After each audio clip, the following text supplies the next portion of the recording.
Irish-born James O'Day, president of the Institute of Noetic Sciences, is one of the most poetic voices for peace alive today. I was mesmerized as I heard him lecture on the subject of the science of peace and transformation. What most impressed me was that he knows about peace from the trenches. For 10 years, he was the director of the Washington, D.C. Center for Amnesty International. He spent those years amid the rubble of broken bodies and lives, interceding on the behalf of those who had no voice. He has learned on this incredible journey through life that mankind possesses an indomitable spirit that cannot be destroyed, a spirit that we are now seeking to evolve individually and collectively.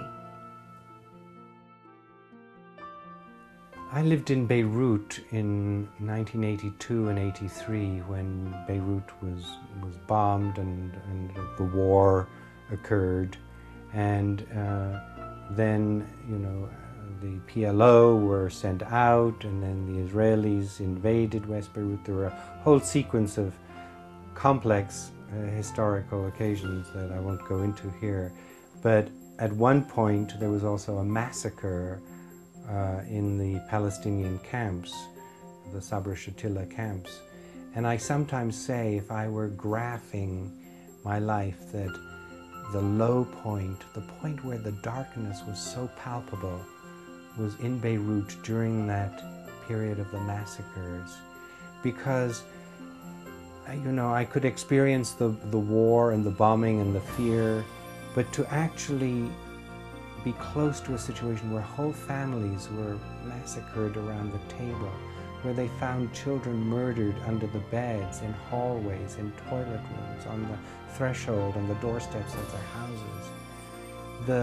The vivid nature of the diseased hatred that caused that massacre left me at a dark spot, at a point where I wondered, is humanity really recoverable?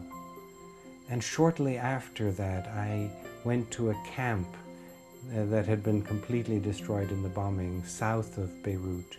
And there was an old man in the rubble, and I was with some medical teams from England and Sweden, and we were walking through the camp, and this old man waved to us, shouting, "Come and have coffee." Mm-hmm. And we said no, and he repeated it. And we came over, and there was a slab of concrete that used to be the roof of his house, and he pulled out a Calor gas stove and started to make, in the Arabic style, yes, the coffee. And he didn't talk about who had killed his relatives or what he wanted us to see was the indestructible nature of the human being.